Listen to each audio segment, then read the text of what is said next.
everybody, I'm Bree the Plant Lady, and today I am going to tackle this bed of Treasure Island sweet potatoes. Now I have been enjoying this planting all summer long. It's far exceeded my expectations. It's an absolutely fantastic summer ground cover that has prevented any problem weeds from even being able to get established. This is truly as low maintenance as a ground cover can be. And the big advantage of growing this is that the foliage is edible. It's quite delicious when you add it to, smoothies and salads, but these also develop edible tubers. And that's really what I'm after today because I love eating sweet potatoes.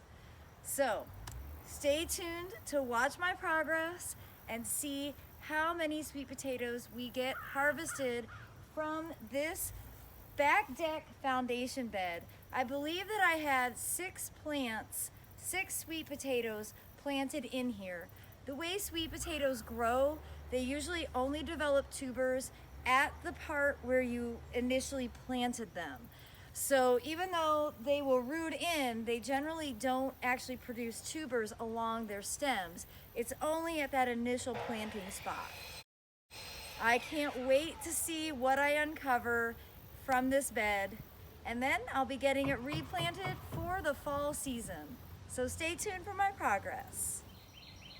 As you can see, each of the different cultivars in the Treasure Island sweet potato series actually will have a different color skin and flesh.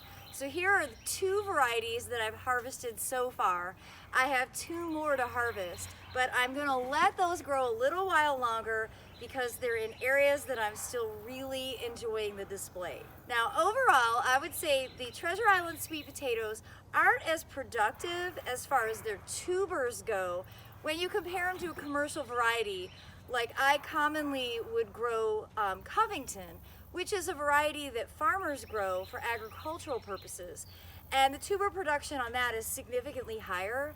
But the advantage of the Treasure Island sweet potatoes is their beautiful foliage all summer long, which really did act as the perfect ground cover, but also can be grown as a vertical element. Next year, I'm going to cover all of my cattle fence arches with Treasure Island sweet potatoes, and I hope you'll be inspired to do the same. Well, if you found this video to be helpful, please give me a thumbs up, share it with some friends. Be sure to hit that bell notification so you'll know when I post more videos. And as always, thank you so much for watching.